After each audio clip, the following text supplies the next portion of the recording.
Olá pessoal, hoje venho mostrar-vos os livros que eu comprei no mês de agosto, que já terminou, não é? Nós já estamos no primeiro dia de setembro e foram alguns livros. Eu não vou repetir e mostrar os livros que eu já vos tinha mostrado, desde logo o unboxing, em que eu mostro aquele livro que vai falar sobre a literatura americana do Harold Bloom, ou até os livros de os clássicos infantis, a escritora da Heidi, o Black Beauty, essas coisas todas. Portanto, já fiz vídeos separados para esses. Portanto, não vou repetir. E também não vou mostrar o livro da Selma Lagerlöf, que eu, entretanto, também já falei noutro vídeo. Tudo livros, então, que eu comprei no mês de agosto, à exceção, então, desses. Vou só mencionar que também estou a ler, como é lógico, não é? Um livro do projeto 12 para 2023, que é O Castelo, do Kafka. Portanto, esta é a minha leitura corrente, não vou muito avançado. Não sei se conseguem ver, eu vou mais ou menos aqui, sei lá, tem para aí uns 5 capítulos livres. Já separei aqui o livro em diferentes... Desculpa, estou à frente da luz. Já separei aqui o livro em capítulos. E os capítulos são todos muito curtinhos, são cerca de 25, se não estou em erro. E depois existe todo um apêndice em que são recolhidas, aqui nesta edição em particular, notas e outros escritos que o Kafka fez para este romance que infelizmente deixou, como todos os outros, inacabado. Ao contrário do Processo, e isto foi uma coisa que eu li aqui na introdução, portanto não posso confirmar com outra fonte, o Kafka terá escrito este livro de forma sequencial, portanto ele foi escrevendo os capítulos na forma que nos é apresentada então aqui no livro, enquanto que no Processo ele terá escrito o primeiro e o último capítulo, portanto, em primeiro lugar, e depois terá completado a história mais ou menos. Portanto, o Processo, pelo menos, nós temos um começo e um fim, só não temos ali um meio. Portanto, por todos os efeitos, o livro também está inacabado. Este aqui realmente fica-se pelo meio da história. Mas sim, esta está a ser a minha leitura, bastante acessível até agora, não posso queixar, e claro, está-me a dar tudo aquilo que eu já antecipava de um romance de Kafka. Antes de mostrar também aqui os livros, vou só comentar também assim por alto, vou até fazer um comentário mais breve do que fiz para o filme da Barbie. Eu ontem fui ver o Oppenheimer, do Christopher Nolan, e eu achei o filme sofrível. Uma experiência, das piores experiências que eu já tive em cinema. Aliás, a minha segunda pior experiência que eu já tive em cinema.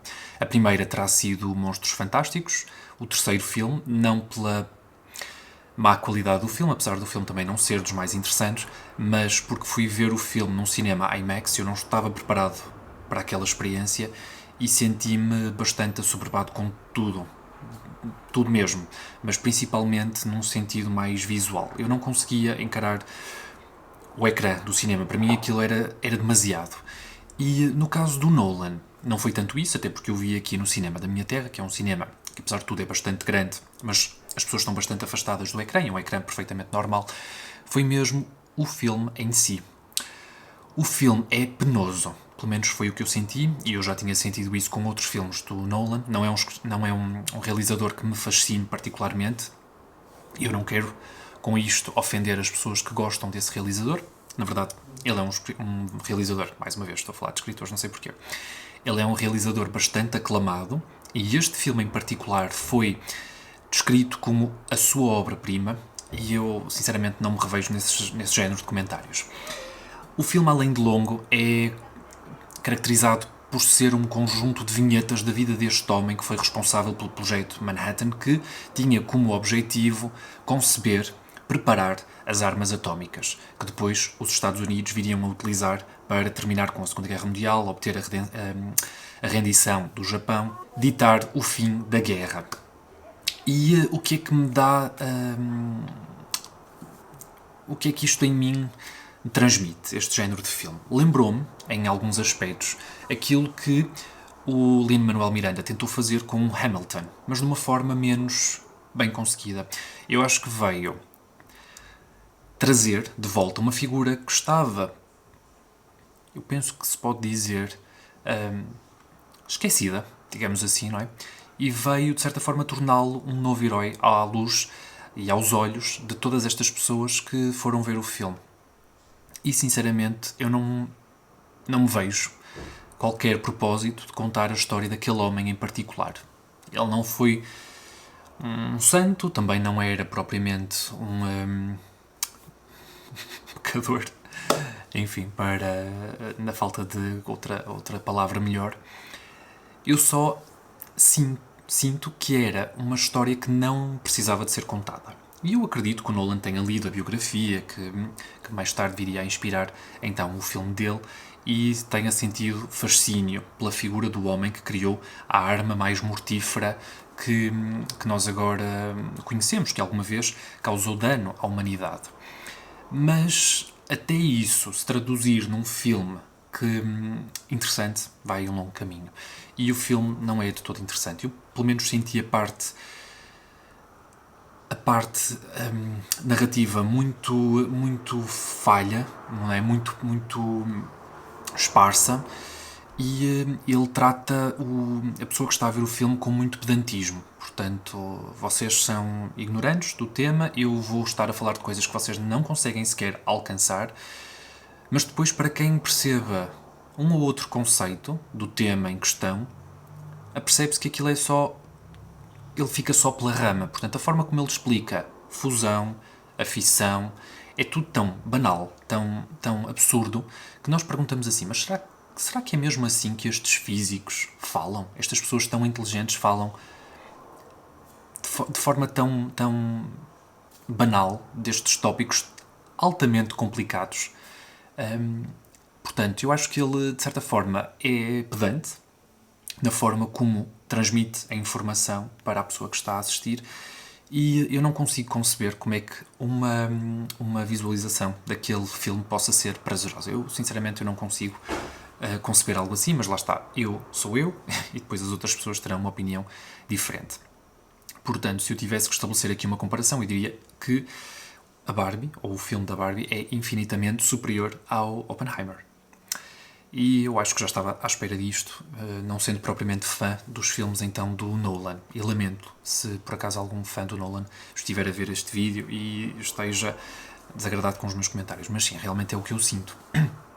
Além disso, e uma coisa que ele já vem repetindo bastante ao longo da sua carreira cinematográfica, é o uso do som de uma forma bastante violenta. O som sobrepõe-se aos diálogos, o som passa a ser o elemento principal do filme, a música, que é bastante presente, tem uma presença gigantesca nos filmes dele, tanto que eu diria que o personagem mais... o momento, aliás, não é o personagem, o momento mais marcante do filme é não quando a bomba explode, mas sim quando nós temos o som vindo da bomba. E como vocês sabem, a luz propaga-se no espaço com uma velocidade muito superior à do som. Portanto, nós vemos a bomba, todos eles veem a bomba, e depois, quando chega ao som, pronto, lembra quase uma jump scare. Portanto, toda a gente se assusta, toda a gente se salta da cadeira, porque o barulho é ensurdecedor. Mas depois desse momento, que realmente é impactante, temos ainda mais uma hora de filme. Mais um ramo que não adianta informação significativa. Portanto, o que eu sinto é que ele realmente quis criar ou trazer de novo à ribalta um nome que já estava largamente esquecido pela sociedade. Como o Lin-Manuel Miranda fez com o Hamilton, ele quis fazer então com o Oppenheimer. E é sem dúvida um filme que eu não vou ver. Não faço questão de ver de novo. E pronto, acho que fico por aqui. Foi realmente uma experiência penosa e não recomendaria a ninguém, mas lá está, todos somos diferentes e acredito que para muita gente aquele filme seja especial, e o que ele consegue alcançar naquele filme sem quaisquer efeitos especiais é notável e tudo isso é impecável, mas para mim ele simplesmente não é um gênio. Mas pronto. Vamos agora mostrar os livrinhos, está bem? Que chegaram cá a casa no mês de agosto, à exceção então daqueles que eu já tinha mostrado em vídeos anteriores. E eu e o Emanuel, nós começamos a seguir uma senhora que eu acho que ela é australiana, que se chama Nerdy Cathy, acho que é o nome do canal dela, peço desculpa, os cãezinhos estão a ladrar, que é uma senhora que já tem alguma idade, perto dos 60 anos, e que faz vídeos maravilhosos e que lê coisas formidáveis, desde fantasia à ficção científica, clássicos. Eu achei a mulher um encanto, e depois percebi que ela também tinha um gosto muito acentuado por plantas. Aliás, o canal dela no YouTube começou com plantas e só depois é que ela desenvolveu os temas da literatura e mostrar então quais eram as suas leituras preferidas, o que é que ela estava a ler em determinado momento, e é realmente de uma ternura sensacional. E são pessoas como a Cathy que me mantêm aqui realmente na comunidade. Eu sinto-me fascinado com esse género de leitores, que ainda têm uma paixão, que ainda demonstram uma paixão tão grande pelo ato de ler. E ela, se vocês a conhecerem, ela é uma pessoa que vive só, que precisa de ajuda de outras pessoas para se locomover. Ela tem alguma deficiência física, penso que tem uma doença, ela também já aborda essa questão em alguns vídeos do canal, mas ela não deixa que nada disso a defina. Ela é uma autêntica nerd e eu aprecio bastante isso. E pronto, eu vou deixar aqui o link da Cathy na descrição, mas tudo isto para dizer que por causa da Cathy, que realmente começou a ler aqui estes livros, nós decidimos também começar a ler os livros do Terry Pratchett. E também por culpa da Mafalda, sem dúvida, porque a Mafalda há largos anos que fala destes livros com um carinho especial. E isso, como é lógico, também é bastante contagiante. Enfim, nós compramos os 2 primeiros livros da série, sendo que temos aqui o primeiro, The Color of Magic, e o segundo, The Light Fantastic. Para quem não conhece esta série, estes livros do Terry Pratchett fazem parte de uma série de mais de 40 volumes, se não estou em erro, sendo que depois estes volumes se vão ligar em alguns aspectos, mas fazem parte de subséries. E eu não sei em que subséries é que estes 2 primeiros volumes se inserem, mas acredito que o primeiro não é assim tão favorito das pessoas, mas pronto, é a introdução a este mundo que tem as suas peculiaridades e eu acho que vou gostar bastante de conhecer aqui o mundo do Terry Pratchett. E estas edições são bastante bonitas, o próprio design é muito, muito bonito, mas são bastante simples e não são assim tão caras. Isto fica mais barato do que um livro em capa mole em Portugal. Depois, ainda no projeto Completar a Bíblia, fizemos questão de trazer os Evangelhos Apócrifos, na tradução de Frederico Lourenço, sendo que aqui nós temos tanto os textos em grego como os textos em latim e a tradução, lá está, do Frederico Lourenço. E assim passamos a ter todos os volumes da Bíblia, não é? O que está disponível até agora. Está tudo em dia. Isto porque nós já compramos também o volume 4, que traz aqui os livros sapienciais, e este aqui é o volume 2, aliás, o tomo 2 do volume 4, porque o volume 4 está dividido em 2 tomos, e também o volume 5, tomo 1, em que temos os livros históricos de Josué, Juízes, Ruth e Reinados, também um grande volume. E assim temos todos os volumes que saíram até agora. Ficamos à espera que o Frederico publique então mais volumes da Bíblia para irmos completando a nossa coleção. Depois, o Emanuel fez questão de comprar na Amazon desta coleção da Everyman que se chama Pocket Classics, que são antologias de vários contos, de vários autores diferentes. É uma ideia espetacular para nós irmos conhecendo a escrita de diferentes escritores. E aqui ele comprou um que se chama Shaken and Stirred Intoxicating Stories. Portanto, são histórias... Como é que eu ia dizer? Como é que eu faço esta tradução? Viciantes, talvez. E a edição, bastante bonita. Intoxicating é uma palavra difícil de traduzir, porque facilmente caímos no erro de utilizar um false friend. Enfim, nós temos aqui escritores como Dorothy Parker, Mark Twain, Kingsley Amis, Edgar Allan Poe, temos o Jack London, Frank O'Connor, O. Henry, Doris Lessing, Guy de Maupassant, Jean Rhys ou Jean Rhys, Samuel Beckett, Vladimir Nabokov, John Cheever, Clarice Lispector, também está aqui nesta coletânea, com um Daydream, com o título do conto Daydream and Drunkenness of a Young Lady. Portanto, Daydream, devaneio, sonho e alcoolismo, bebida, qualquer coisa assim do género, de uma jovem senhora, ou de uma jovem... sim, de uma jovem senhora. Enfim, não estou a ver qual é o título deste conto da Clarice Lispector. Também tem Charles Dickens, Colette, entre outros escritores. E as edições da Everyman's Library são sempre maravilhosas. Esta aqui é preta. Se não é preta, é bastante escura. Também não consigo ver à luz do candeeiro. Depois, peço desculpa que estou aqui com um bocadinho de comichão. Nós decidimos também trazer este livrinho do E.M. Forster, A Máquina Para e Outros Contos. A Máquina Para, The Machine Stops, é um conto bastante curtinho do E.M. Forster, que muitas vezes é publicado em separado, mas pronto, estar a comprar aquela edição não fazia assim muito sentido, decidi apostar numa antologia de contos do Forster, que é um escritor do qual eu gosto bastante e ainda tenho mais alguns livros para explorar. E esta é uma edição da Antígona, muito bonita, e que, deixem-me ver se consigo dizer-vos que contos é que traz. Portanto, está aqui o prefácio, deixa eu ver se está no fim.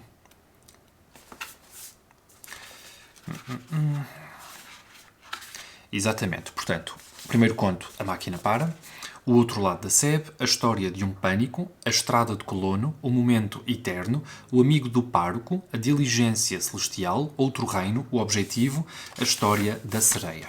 E são estes, então, os contos que vêm aqui nesta antologia de contos do E.M. Forster. Depois, nós fomos à Bertrand, e a Bertrand estava com as minhas promoções favoritas, de longe deles, que são os preços mínimos, acho que é assim que se chama, em que eles fazem uma seleção de alguns livros a 5€, outros a 7,5€, outros a 10€, e há sempre ali algumas boas aquisições a fazer. E neste caso foi o livro do Balzac, Pequenas Misérias da Vida Conjugal, que é um volume que se insere na comédia humana do Balzac. Portanto, aqui Balzac revela-se um divertido observador da intimidade dos casais. E tenho bastante curiosidade. É um romance curtinho. E espero chegar a ele em breve. Isso é o que eu digo destes todos, vocês já sabem. Depois, na Quetzal, enfim, a editora de facto é a Quetzal, mas ainda na Bertrand, nós vimos que estes dois livros estavam com mais de 30%, ou 30% ou mais de 30%, já não vos sei dizer. E decidimos trazer, em boa hora, os dois volumes do Segundo Sexo, da Simone de Beauvoir. Portanto, este aqui é o volume 2 e depois o volume 1, sendo que as duas edições juntas fazem a cara da senhora. Acho isto tudo um bocadinho creepy, mas pronto, porque quem é que guarda assim as edições na estante? Enfim, em Portugal, o livro foi então separado em 2 volumes, e muito bem, porque senão ficava um livro bastante grande, e tenho bastante curiosidade de conhecer esta mulher, que acredito que tenha sido fascinante e impactante, não é? Depois, mais recentemente eu partilhei com vocês que reli o The Catcher in the Rye, do Salinger.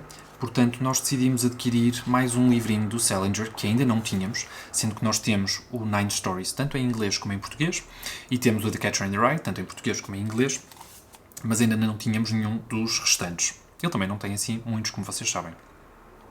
E compramos então o Franny and Zoe, ou Zoe, não sei como é que se diz o nome desta segunda personagem, mas na verdade este livro do Salinger, nós não sabíamos, mas ou são, neste caso, 2 novelas, 2 contos distintos. Temos o conto Franny e o conto Zoe, ou Zoe, não sei como é que se há de pronunciar aqui este nome. O que é que eu me apercebi? Realmente a edição é muito floppy, muito boa de se ler, mas a letra é minúscula. Em comparação com a edição que eu li do The Catcher in the Rye, esta letra é minúscula. E vai ser necessário um bocadinho de esforço para conseguirmos ler aqui estas letrinhas tão pequenas. Mas sim, muita curiosidade aqui com este livro do Salinger. É um escritor do qual eu gosto bastante. E se vocês viram o meu comentário, então, a esse livro do Salinger, The Catcher in the Rye, O Apanhador no Campo de Centeio, ou À Espera no Palheiro, ou Uma Agulha no Palheiro, assim é que é, ou À Espera no Centeio, acho que é assim que ficou, saberão que é de facto um escritor da minha preferência, e esse livro em particular, The Catcher in the Rye, e também o Nove Histórias, são 2 dos meus livros favoritos da vida. Agora vamos fazer aqui um flashback a um momento em que eu li para um projeto da Cláudia, se não estou em erro, de ler Os Nossos. Eu acho que até fiz um trocadilho, mais do que ler os nossos, vou ler os meus, não é? Porque eu tinha frequentado uma escola secundária, chamada Escola Secundária Dr. Manuel Laranjeira, e o engraçado é que nenhum dos meus colegas, em momento algum do nosso percurso escolar, leu alguma obra ou algum texto da pessoa que dava o nome à escola. E é, de facto, a pessoa que dava o nome à nossa escola, o professor, o Dr. Manuel Laranjeira, era um escritor. E, apesar de não ser um escritor de grande sucesso, era um escritor bastante importante, que bastante admirado também por pares, como por exemplo Miguel de Unamuno, que foi um grande pensador e escritor espanhol, e trocava inclusive cartas com esse grande pensador. E depois de ler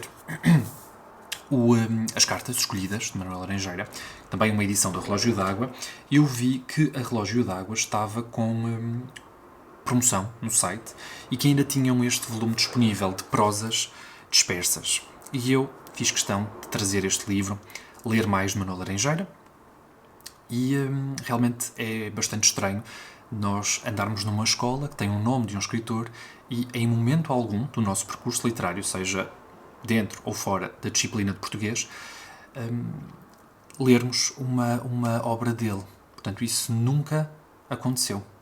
Nunca lemos uma obra dele em nenhum momento do nosso percurso académico. E pronto, fiz questão de retificar isso na altura, já há largos anos, quando a Cláudia do canal A Mulher que Ama Livros fez esse projeto Ler os Nossos. Penso que foi nessa altura. E agora quero continuar. E não sei se há mais coisas do Laranjeira editadas cá em Portugal. Como é lógico, não é? Dificilmente estará disponível no estrangeiro. Mas, além então das cartas, das prosas dispersas e...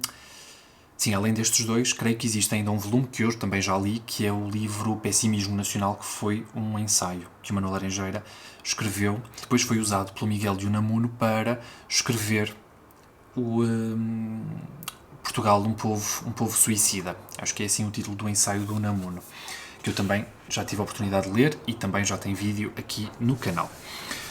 Depois, um livro que eu já queria há mesmo muito tempo, de Humberto Eco, e mais uma vez foi desta promoção que o Relógio d'Água estava a ter no site, menos 30%, e veio, que é o Sobre Literatura, de Humberto Eco, aqui um conjunto de ensaios. Do Humberto Eco eu li apenas O Nome da Rosa, mas entretanto não li mais nada do senhor, nem O Pêndulo de Foucault, nem nenhum outro livro de ensaios, e acho que está na hora de retificar isso, até porque eu gostei muito da experiência de leitura do O Nome da Rosa.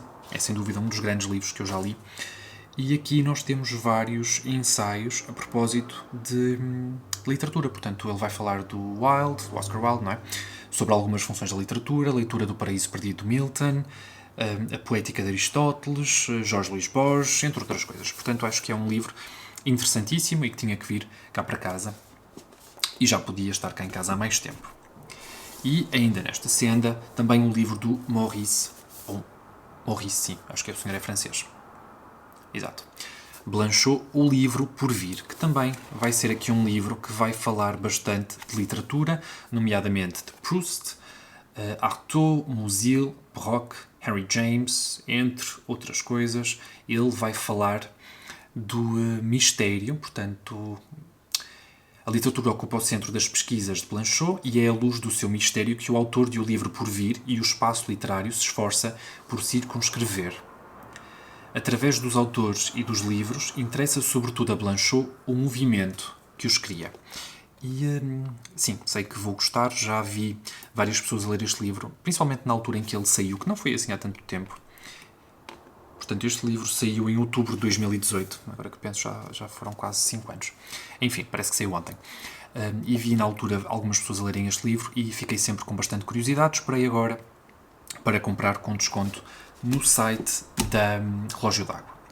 E o último livro que eu tenho aqui para vos mostrar foi um livro bastante recomendado pela Tatiana Feltrin, que é o livro do Ortega y Gasset, A Rebelião das Massas. Se vocês virem o vídeo da Tatiana, dificilmente não vão sentir curiosidade de ler este livro. E eu saí desse vídeo empolgadíssimo para ler este livro do Ortega y Gasset, que, na verdade, é um livro que ficou até bastante pequenino nesta edição do Relógio d'Água, mas eles também gostam de condensar muito aqui a diagramação. E quero ler. sem qualquer dúvida. Portanto, Ortega y Gasset nasceu em Madrid em 1883 e era este senhor que vocês veem aqui na aba do livro. E pronto, eu acho que não tenho assim mais nada para discutir. Posso mostrar-vos só. Eu hoje fui à FNAC com o Emanuel e nós já fizemos um bocadinho mais de estragos. Enfim, não vou comentar esses livros ainda, fica mais para o final do mês. Mas posso mostrar-vos já aqui uns estojos que eu comprei no Continente. Eu nunca me tinha percebido que havia este género de estojos com estas separações. E realmente dá bastante jeito, porque eu agora tenho o hábito de escrever nos livros, além de fazer as marcações. Portanto, consigo guardar tudo, desde marcadores dos livros, tudo e mais alguma coisa. Mas, sinceramente, acho que estou contente se tiver um marcador, marca-páginas, não é? E um lápis. Se tiver essas duas coisas, já me dou por contente. Porque agora o que acaba por acontecer muitas vezes é, se eu estiver a ler o livro e não tiver o lápis, sinto que alguma coisa me falta. Portanto, já em poucas leituras já fiquei treinado para a leitura do livro com lápis. E às vezes vocês vão tendo pensamentos, não é, durante a leitura, pensamentos que são autênticas, sei lá, devaneios, coisas completamente fátuas, mas que, se vocês deixarem registado, se torna engraçado de rever, especialmente numa releitura, porque vos obriga a relembrar o momento da escrita, então, desses pensamentos, que naquele momento podem até não ter assim tanta importância, mas que depois vão adquirindo uma importância com o tempo e realmente tornam o livro, objeto, mais rico, não é? Se vocês derem ao livro um aspecto mais pessoal, não é? Mais personalizado, digamos assim. E eu creio que agora sim é tudo. Queria-vos mostrar então aqui os estojos. Realmente foi uma aquisição que me deixou bastante contente. Eu espero que com vocês esteja tudo bem, que estejam a fazer boas leituras e espero em breve trazer um comentário ali ao livro do Kafka, O Castelo. E espero que com outros livros. E estou a pensar fazer então um vídeo para falar um bocadinho mais do Storygraph. Portanto, o Storygraph tem algumas funcionalidades que são diferentes do Goodreads e eu acho que faz todo sentido trazer aqui um vídeo para a comunidade de Portugal, que realmente eu acho que ainda é bastante pequenina neste site, e também falar de alguns aspectos que a fundadora, não é? Portanto, a CEO, para todos os efeitos do Storygraph, partilhou no Instagram. Portanto, ela é uma mulher britânica e eu acho que o trabalho que ela já fez é admirável e vale a pena conhecer essa pessoa. Enfim, essa ideia fica para um vídeo futuro e eu espero poder concretizá-lo em breve. Espero que com vocês esteja tudo bem e vemos então num próximo vídeo. Ok? Tchau, pessoal!